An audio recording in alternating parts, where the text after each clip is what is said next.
Hello everybody and welcome back to another episode on the Hermitcraft server. Like the last couple of episodes, we are starting this one off by renaming a station, and this one has been renamed to Artemis Station. That is a very cool username and it makes a great name for a station right there. And do you know what I have now? I have a list of names that is longer than the amount of stations we have left to rename. And I've been thinking, do you know what, this is a fantastic way to give back to you guys, and I think it'd be nicer to be able to rename things more often in this series. So if you have any ideas for what else we could rename, I have plenty of names written down on a list of cool usernames that sound like they could be used here in the Hermitcraft world. So leave a suggestion down there in the comment box. But in this episode, I have something in mind over at the horse track. I've got an idea for something that we're going to be doing over there. But I have two little jobs to do first of all. So let's go down and have a look at the first one. We need to give a name to the station down the end there, or at least we need to name the area of it. And we will of course name that station as well.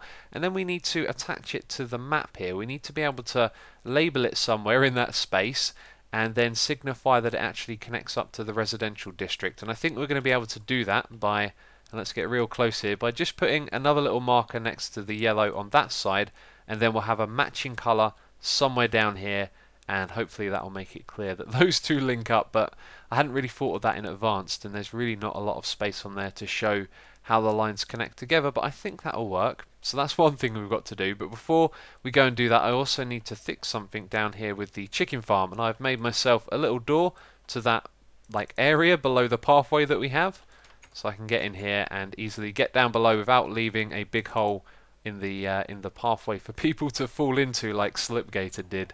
I watched his episode and he just kind of stumbled over it and fell down. But yes, we have a problem with this, and it is the item filter down the bottom. It is not working. The feathers are not coming through, they're going into the chest on that side, and I do believe it's because this hopper is directly powered and it's acting like a block, a powered block next to the hopper above it, which is actually locking this one as well.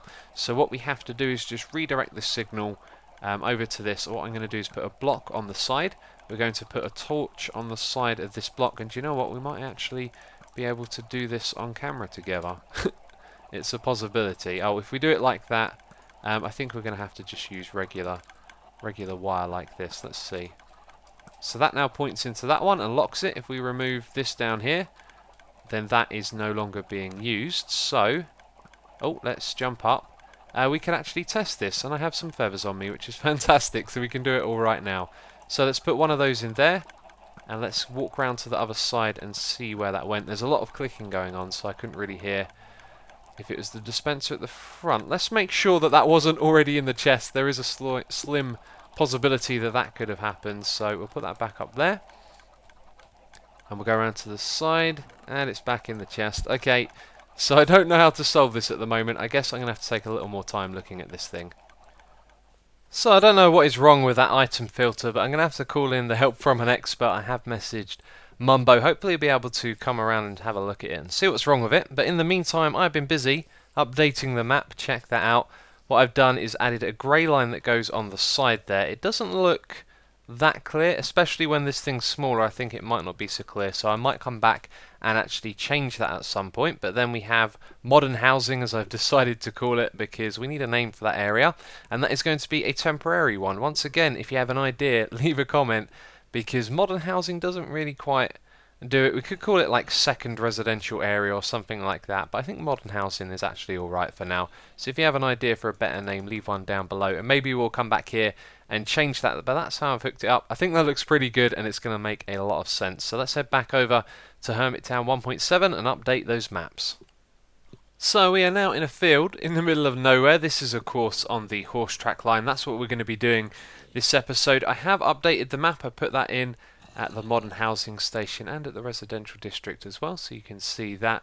But this is where we are going to be building a little segment on the track, and this is actually the place that I first pictured in my mind, and then I decided to go for a little run around the track and have a look for other places, but this felt like the best one. So back in that direction, if you go all the way down there, it goes through the desert, then through, and I forget the name of the biome, but it goes through another biome, and then you got Zombie Cleo's place, and then round the corner from here there is a tunnel that goes into a cave, and then it goes over a bridge and through one of the little sections that we built before. So I thought it was nicely spaced in between other things, and I know a lot of you are probably excited to see us do a race on this track, but the thing is, the track is huge, and it's going to take a long time to get all of the things on it done, and I lost my motivation a little bit recently, but I kind of got it back to do a little bit of an interesting project right here. So I'm actually just going to stop rambling and start building, and I'll be back with you in a moment. So here it is. This is the floor plan for the section of the track that we are going to be building.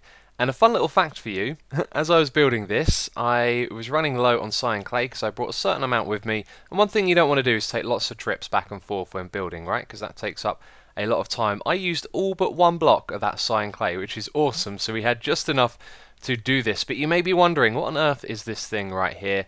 It is actually an obstacle course. And we're going to be making an obstacle course with water, which I think is going to be really interesting. We will be putting dispensers in each of these holes in the middle here, and then using some redstone, and again, getting into some redstone projects. I want to do more of this a lot lately. And we're going to time each of the dispensers to dispense the water out, and that water is going to flow to the lowest point.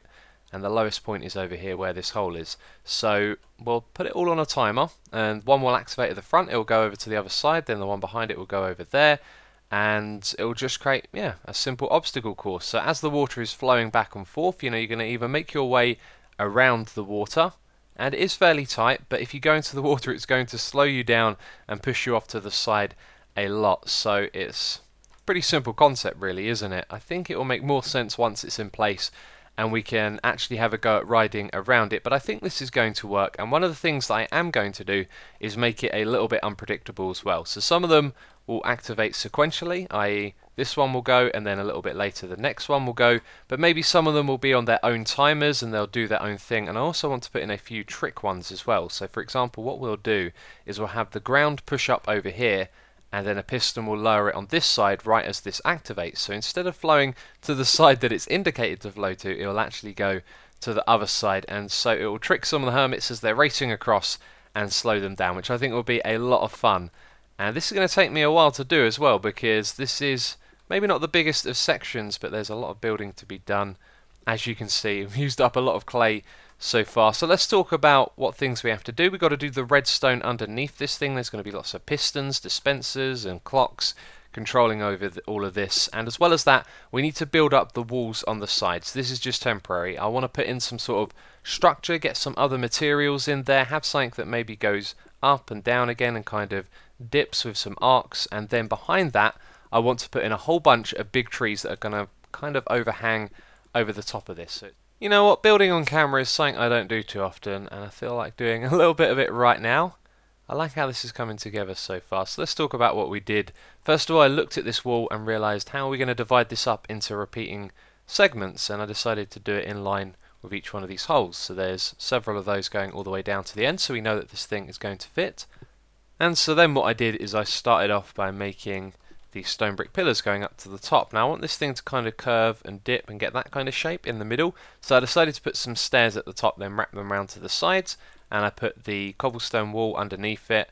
And actually what I did was like this on that side. I tried making it a little bit higher, but it felt like it was just a bit too tall, so we brought in the acacia wood down below, and then we're kind of extending that curve down here, and I've just put this in and it kind of matches. So what I want to do on this side over here is just lower it all back down by one to how it was. And the reason that I wanted to make it a little bit higher was just to see if we could add in more blocks to make more of a curve, but it didn't really work. So we're going to go back up there and just chuck this thing down on the top. By the way, I got a little bit of a kind of, it's not quite a cough, but something going on with my throat that feels really nasty. So if I just stop talking and it cuts forward, that's probably why, because I've been coughing a little bit today. It's not very nice. Anyway, there we go. So now it's equal on either side, and I think what that is missing, considering it's going to be repeating as it goes down, is something behind it. We don't want this thing to just be one-dimensional, so I'm thinking what we're going to do is throw in some cobble behind it, but where,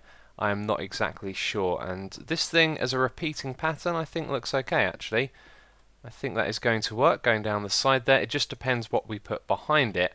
And I don't want to fill the whole thing up with like another wall. We just want a few little bits of detail here and there, I think. So I'll have a look at that and see what I can come up with.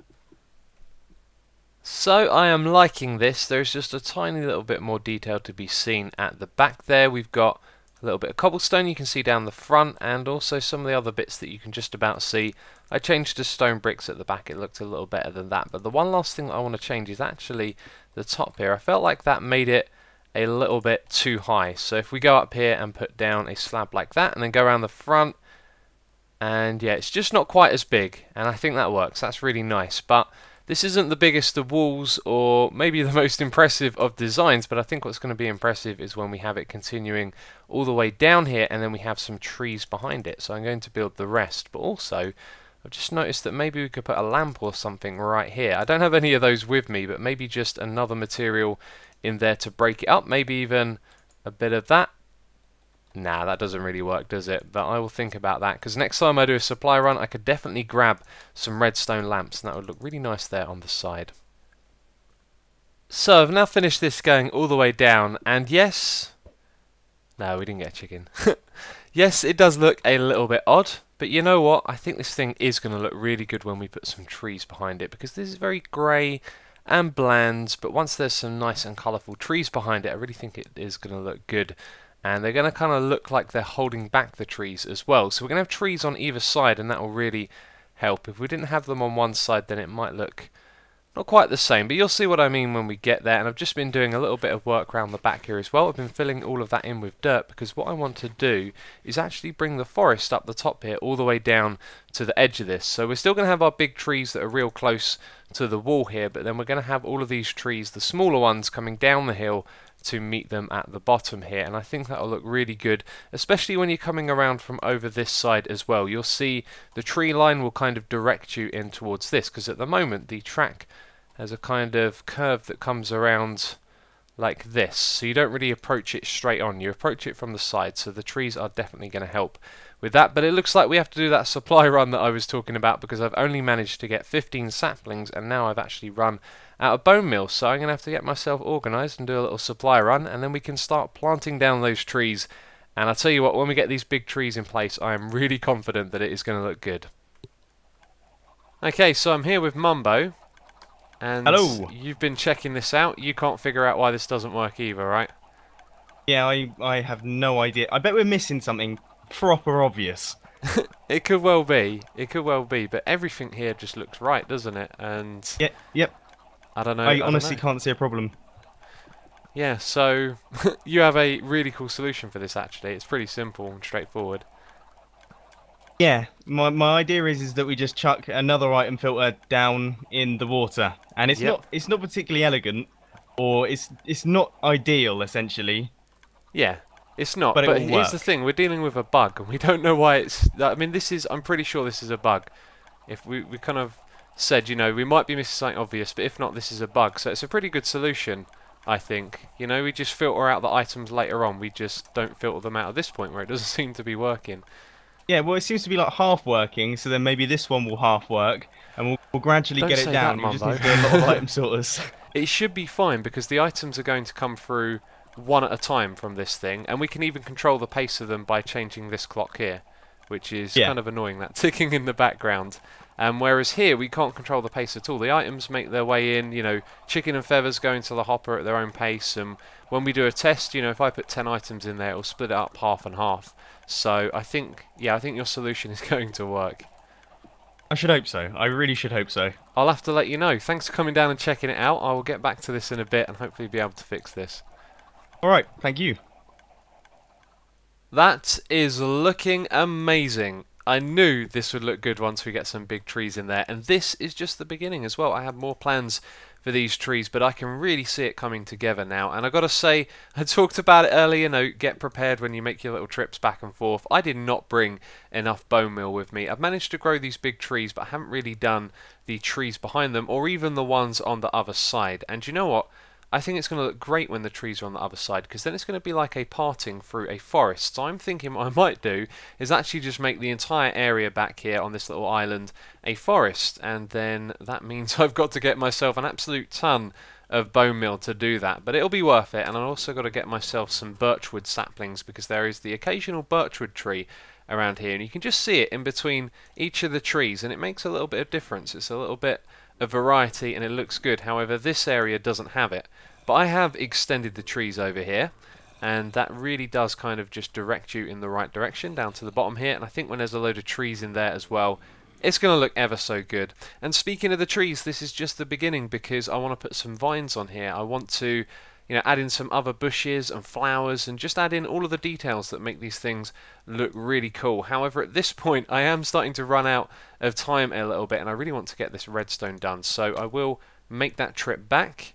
And I wish this guy wouldn't shoot me. I just want to finish telling you guys what I've been doing here. Recording at night never looks good, never looks good. I just went round the corner here and basically showed you the tree line that I've been growing here. You can see where I ran out of bone meal, but that's what it's going to be like on this side. And I think we're going to remove this fence and make it so that the track just follows the tree line a little, because that's where you'll naturally be guided to by these trees. But it is looking good. But it is time for me to make another supply run, because we have got to get ourselves a lot of bone meal and a lot of saplings as well. Well, this was never in the original plan, but I gotta say, it is looking awesome. It's well and truly been worth the time it takes to plant down all of these trees. We've got a big one over there on the edge. I did not try and grow that one, it just happened to be big, and I think that looks really cool. It just stands out on the edge there. But this looks like a pretty genuine forest, and coming through it now definitely feels like a parting, which I think adds a lot to this right here. Now if we go around to the other side of this forest, it isn't quite as dense as it may look when you come down the side, and that's just because it's taking a lot of time to plant all of these down. So over on this side you can see it doesn't come all the way around, kind of goes off in a diagonal in that direction. But I brought over with me 6 stacks, or was it 7 or 8 stacks of bone meal, and we got a couple left, so I might do that at some point. But what I want to do right now is get onto the thing I've been waiting to do the whole time I've been building this around it, which is the redstone for this. And I think it's going to be fairly simple. However, I've got a little bit of digging to do first of all, because we've got to clear a too high area under here. And I think what I'm going to do, well, the original idea was just to clear the whole area, but I'm probably just going to build a tunnel going down the middle, and then tunnels going down on either side, and then to connect them together so we can put the redstone in. What can I say? The redstone. I thought it was going to be quite complex, and I don't know why, because it is incredibly simple. Let's go and have a look at this.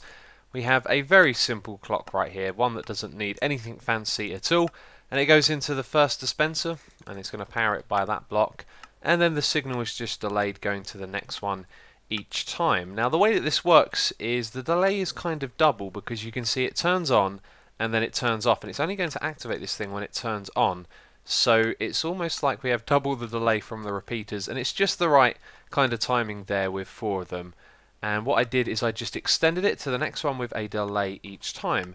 Now one thing I realised as I was adding buckets in here is that depending on when we put the bucket in, it can activate at a different time. So there's going to be a on, then an off, an on and off, and that's going to repeat, and there'll be a delay between this one and the next. But depending on when you put the bucket in, that off or on, it will basically be the other way around. So that because of that, these things kind of activate a little bit strange, just because I put them in at different times. So let's do that with the ones down here. Let's add one over here now, and when that one comes on, we're going to add this one, so this one will turn on after that one goes off.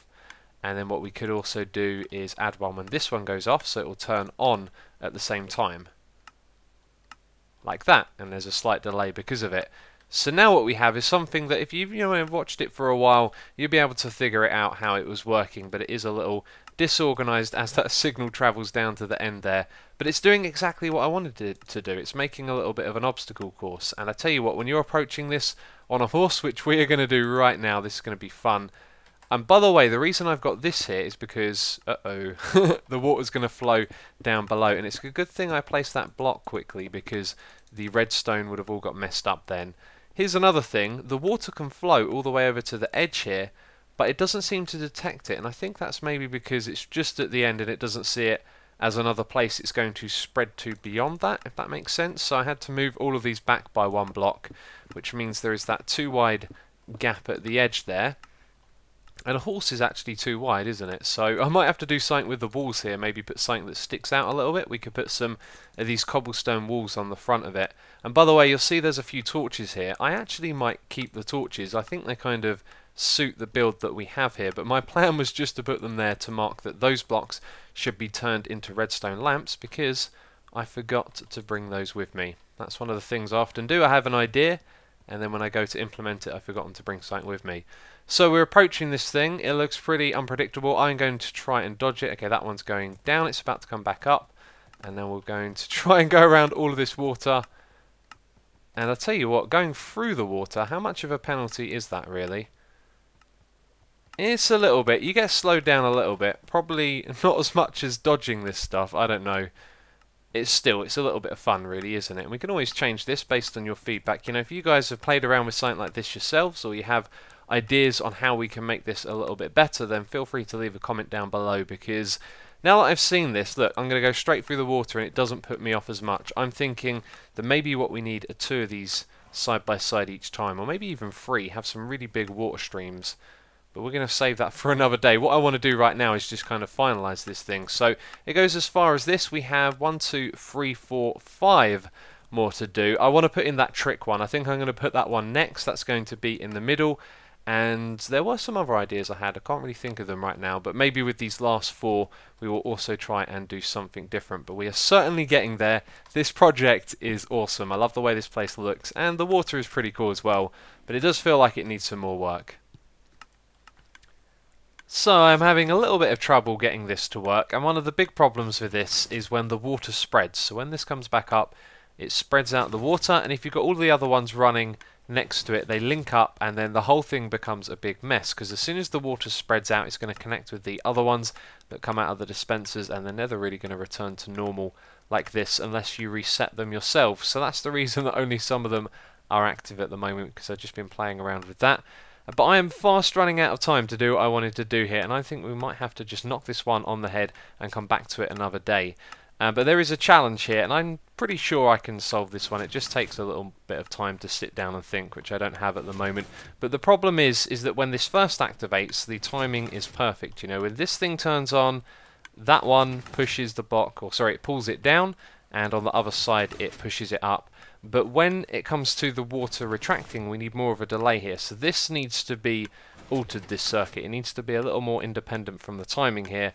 But this is the first time that I think I've shown you this as well. So there is something that I probably can't recreate now, but when I first put a piston, or sorry, a block on top of that piston, it would make it disappear every time. And then I went to record a little clip, and of course it didn't.